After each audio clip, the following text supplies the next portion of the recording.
자, 현대물리2 통계 파트의 마지막 얘기가 되겠는데요. 마지막 얘기는 그라인드 캐노니컬 앙상블로 일단 우리가 필요한 현대물리2를 하기 위한 그라인드 캐노니컬 앙상블.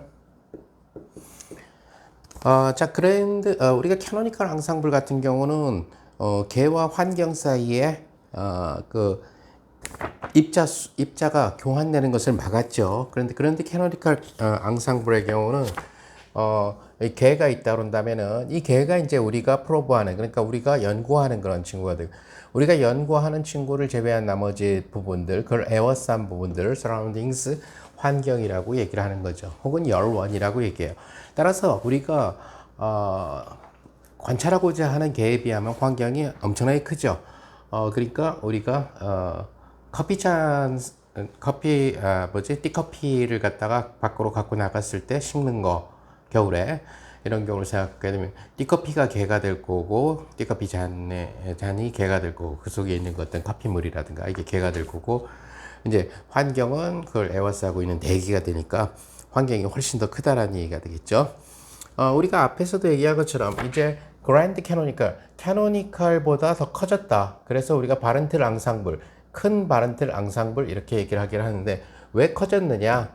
입자수의 교환이 허용되다 보니까 그렇게 되는 거죠. 최근에 와서는 이러한 오픈 시스템들, 즉 입자수가 막 왔다 갔다 하는 거, 이런 부분들이 굉장히 물리에서 중요한 역할을 하고 있어요. 자, 그래서 입자수의 변화가 생기는 거죠. 그러니까 여기 있던 애가 밖으로 환경으로 나갈 수도 있고, 환경에 있는 애가 개로 들어올 수도 있고, 따라서 개의 입자수가 보존되지를 않는다라는 거죠. 환경까지 다 고려를 해줘야 됩니다. 자, 우리가 앞에서 내부 에너지의 변화, 연력학 제1법칙이 입자수가 증가하게 되면 어떻게 된다라고 얘기를 했냐면은 dq, 그 다음 마이너스 pdv, 마이너스 붙인 것은 바로 작용과 반작용 때문에 그런 거죠. 그 다음에 입자수의 증가가 어떠한 내부 에너지의 증가를 일으키느냐 하는 비례상수, 이것을 우리는 화학적 농도, 케미컬 포텐셜이라고 이름을 붙였어요. 그래서 이 형태를 다시 써보면은 dq는 우리가 연력학 제2법칙으로부터 TdS 이런 식으로 쓰여지게 될 거고요. 그대로 마이너스 PdV 플러스 μdN 이런 식으로.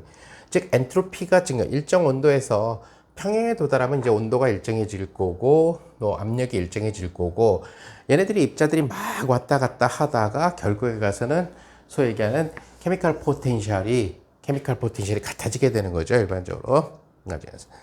그러니까 이런 TP 뮤가 같아지게 되는. 그러니까 입자수가 증가하면, 엔트로피가 증가하면 증가할수록 내부 에너지가 증가하게 될 거고, 부피가 감소하면 감소할수록 내부 에너지가 증가하게 될 거고, 입자수가 증가하면 증가할수록 그 다음에 달라지게 된다는. 자, 그래서 이 형태를 살펴보게 되면은 이때 우리는 뭘 생각을 할 거냐면은 헬름홀츠 프리 에너지를 갖다가 한번 생각을 해봅시다. 자, 우선 이 식에서 우린 뭘 알 수 있냐면은 내부 에너지를 S로 미분하면은, 자, 편미분이라는 얘기이기 때문에 사실은 여기 나와 있는 V와 N이 고정되어 있다는 뜻이에요. 그러나 연력학에서는 좀 친절하게 하기 위해서 V와 N은 고정되어 있다, 이런 식의 표현을 쓰게 되는 거죠. 따라서 이것은 T가 될 거고, 그 다음에 라운드 U, 라운드 V에 뭐가 고정되어 있죠? S와 N은 문자로 취급 안 하고 이것이 압력 P가 되게 될 거예요. 다시 또 라운드 U를 N 입자수로 미분을 하면은 결국 뭐를 일정하게 해야 되죠? 엔트로피가 일정하고 부피가 일정할 때 바로 케미컬 포텐셜 뮤가 나온다는 것을 여러분들이 알 수가 있어요.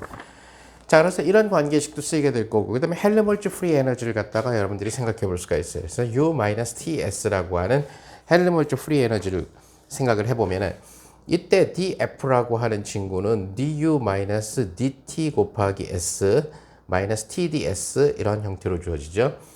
DU는 TDS-PDV 플러스 μDN, 여기서 빼기 SDT 빼기 TDS, 그래서 TDS가 오히려 사라져요.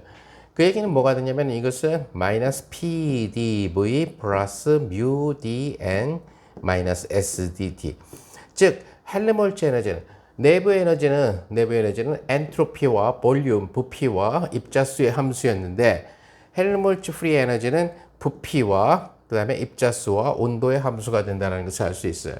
자, 그럼 이 사실로부터 우리는 뭘 알 수 있게 되냐면은 라운드 F를 라운드 T로 미분한 그 마이너스를 붙여줘요. 그리고 V하고 N을 픽스 시키면은 바로 이것이 이 개수 S가 나온다는 것을 엔트로피가 나와. 즉 헬무트 에너지를 온도로 미분함으로 인해 가지고 우리는 엔트로피를 얻을 수 있다는 얘기가 될 거고, P의 경우는 그럼 어떻게 구해지나요? 마이너스 라운드 F 라운드 V, V로 미분하고 마이너스를 해주고, 누가 일정한 거죠? 그러면 V는 변해도 되는데 N과 T가 안 변하고 그 정도 있고, 이러면은 P가 나온다는 것을 알 수가 있어요. 케미컬 포텐셜은 역시 마찬가지로 라운드 F 라운드 N을 해주고, 결국은 뭐가 V와 T가 일정해지는 이러한 케이스에서 이것이 바로 케미컬 포텐셜 뮤가 나온다는 것을 여러분들이 알 수 있다는 거죠. 자, 그래서 이렇게 입자수가 변할 때 우리 이제 어떤 일이 생기게 되는가, 이제 이런 부분들을 갖다가 통해서 얘네들이 도대체 어떤 확률은 어떤 개가 에너지를 가지게 될 확률은 얼마고, 그 다음에 파티션 펑크션, 즉 분배 함수. 자, 그랜드 캐노니컬 앙상블일 때는 파티션 펑크션도 그랜드를 나타내주기 위해서 그랜드 파티션 펑크션이라고 이름을 붙여줘요. 그래서 그랜드 파티션 펑크션을 어떻게 계산을 하느냐, 이것이 이제 우리가 다음 주제로 넘어가려고 하는 내용, 즉 고체에 대해서 고체 물리 맛보기로 들어가게 될 텐데, 또는 핵물리 맛보기로 들어가게 될 텐데, 그럴 때 중요한 역할을 하게 된다는 거죠. 자, 그러면 이제 개라는 이 개가 있어요. 개가 우리가 다루고자 하는 개가 있어요. 그럼 개에 여기에 이제 입자들이, 자, 일단 여기에 있는 이 입자수는 막 변할 수가 있다라는 거죠. 계속 오고 가고 해가지고 변해 나갈 수가 있다라는 얘기가 돼요. 자, 그래서 뭘 생각해?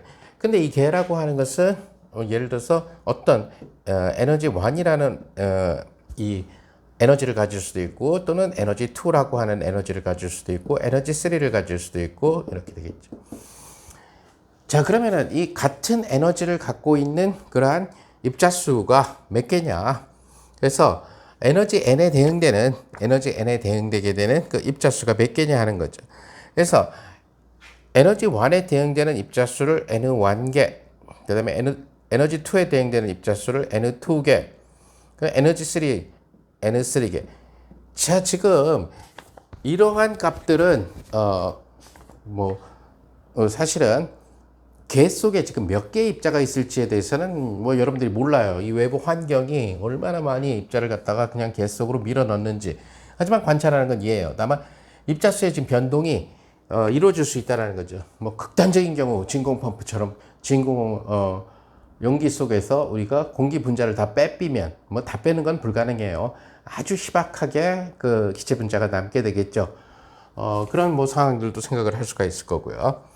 자, 이럴 때 이러한 그럼 에너지들 가질 수 있는, 물리적으로 이러한 개가 가질 수 있는 이 에너지는 뭐에서 결정되게 되느냐? 바로 우리가 1학기 때 현대물리에서 있었던 바로 슈레딩거 방정식에 의해서 결정되는 거예요. 그러니까 슈레딩거 방정식을 풀어서 이러한 에너지가 나오게 되는 거예요. 즉 다시 말해서 우리는 슈레딩거 방정식을 생각한다는 얘기는, 우리가 앞으로 그랜드 파티션 펑션에서는 주로 양자 입자만을 갖다가 주로 고려하겠다는 얘기. 물론 그랜드 캐노니컬 앙상블을 고전 입자들에 대해서 적용할 수도 있어요. 하지만 우리 주 관심사는 그랜드 캐노니컬 앙상블을 나중에 얘기하는 고체 쪽에서 사용할 때 주로 양자 입자, 특히 양자 입자 중에서도 우리는 어디에다 이용할 거냐면 전자에 대해서, 전자나 아니면 나중에 설명하겠지만 포논과 같은 이러한 일들에 대해서 사용을 하게 될 거라는 얘기가 돼요. 자, 그런데 슈레딩거 방정식을 풀어가지고 에너지가 이런 식으로 서로 허용 가능한 에너지들이 쭉 나왔는데, 이 같은 에너지를 갖고 있는 그러니까 여기 N1개가 있다는 얘기는 이 N1개의 입자가 에너지 1이라고 하는 같은 에너지를 갖고 있다는 얘기가 되겠죠. 근데 여기에서 이 세상의 입자는 두 종류로 나뉘어진다는 얘기가 돼요. 어떻게 두 종류로 나뉘어지냐면은, 하나는 보존이라는 입자가 있고, 또 하나는 바로 페르미온이라는 입자가 있어요. 보존이라는 입자는 광자라든가 또는 나중에 얘기할 포논이라든가 이런 것들을 여러분들이 생각하면 될 거예요. 페르미온은 전자라든가 뭐 뉴트리노라든가 미온이라든가 이런 것들을 그런데 보존의 경우는 여기 에너지 1을 갖고 있는 이 입자가 무한계까지 채워줄 수가 있어요. 그러니까 다시 말하면 N1이 에너지 1을 가진 입자가 없어도 돼요. 0일 수도. 아니면 한 개여도 되죠. 두 개여도 되죠. 쭉 해서 어디까지? 무한대까지 있을 수가 있어요. 마찬가지로 에너지 2를 갖게 되는 입자가 무한계까지 있을 수가 있어요. 즉 N2가 0, 1, 2 이런 식으로 해서 무한계까지 있을 수 있다는 얘기예요. 일반적으로 임의의 항을 보면 에너지 K를 갖는 입자가 NK인데 이 NK가 0, 1, 2 쭉 해서 무한대까지 가질 수 있다는 얘기가 돼요. 그에 비하면은 페르미온은 뭘 만족을 하게 되냐면은 바로 파울리 베타 원리를 만족해요. 파울리 베타 원리를 만족하기 때문에 하나의 에너지 1을 갖고 있는 것이 스핀을 고려하지 않으면 한계예요. 없거나 한계이거나 최대 한계까지만 가능해요. 즉 다시 말해서 N1이 0 또는 1이라는 얘기죠. 사실은 이제 스핀을 고려하면은 뭐가 가능해지냐면은 여기에 2배까지 가능해져요. 왜냐면은 스핀을 고려하면은 요런 스핀과 업 스핀과 다운 스핀이 함께 한 자리를 차지할 수 있기 때문에 파울리 베타 원리. 하지만 스핀 업과 스핀 업이 이렇게 한 자리를 차지할 수는 없다는 이야기겠죠. 그래서 여러분들이 대학 물리에서 조금 스핀에 대해서 맛봤겠지만 파울리 베타 원리라든가 이런 걸 맛봤겠지만은 스핀을 고려하지 않으면은 결국은 한 개의 입자까지만 올 수 있다는 얘기예요. 그럼 스핀까지 고려하면은 전체적으로 계산한 후에 2배를 곱해주면 된다는 얘기가 되겠죠. 전반적으로 스핀을 고려. 왜 스핀 업이 올 수도 있고 스핀 다운이 올 수도 있습니다. 마찬가지로 에너지 2라고 하는 친구도 결국 없거나 한 개까지. 그래서 N2가 결국 0 또는 1이 된다는 얘기. 일반적으로 보면은 만약에 K번째 에너지에도 N개의 K개의 경우가 생길 수 있는데 이때 에너지는 뭐가 되냐면 NK는 0 또는 1이 된다는 그런 사실을 여러분들이 알 수 있다는 얘기죠. 이때 이 시스템의 총 에너지는 뭐가 돼요? 에너지 1을 갖고 있는 친구가 N1개, 그 다음에 에너지 2를 갖고 있는 게 N2개, 그 다음에 에너지 3를 갖고 있는 게 N3. 그래서 쭉 해서 일반적으로 우리가 양자역학의 슈레딩거 방정식을 풀면은 허용 가능한 에너지 상태가 무한가지가 나와요. 에너지 무한대까지. 그래서 이 플러스는 점점 끝없이 이어진다는 얘기가 되죠. 시그마로 만약에 여러분들이 쓴다면 시그마 K에 NK에 EK 이렇게 된다는 거. K는 1번 에너지서부터 무한대 번째 에너지까지 이런 식으로 된다는 거. 이때 요 NK에 대해서 조심해야 될 점이 보존일 경우에는 0부터 무한대까지. 그다음에 NK가 페르미온인 경우에는 0 또는 1만 허용된다는 거. 우리는 지금 이 토크에서는 이 강의에서는 우리가 스핀에 대해서는 고려하지 않을 거고 아무튼 스핀을 고려한다면 2개까지 가능한 거죠. 그러니까 하나가 들어가는데 하나의 그 방에 업과 다운은 들어갈 수가 있으니까 결국 2개까지 채워줄 수 있다는 얘기고 스핀을 고려하지 않는 그런 지금 얘기가 되니까 그 경우에는 지금 하나까지만 지금 들어갈 수가 있다는 얘기가 되겠죠.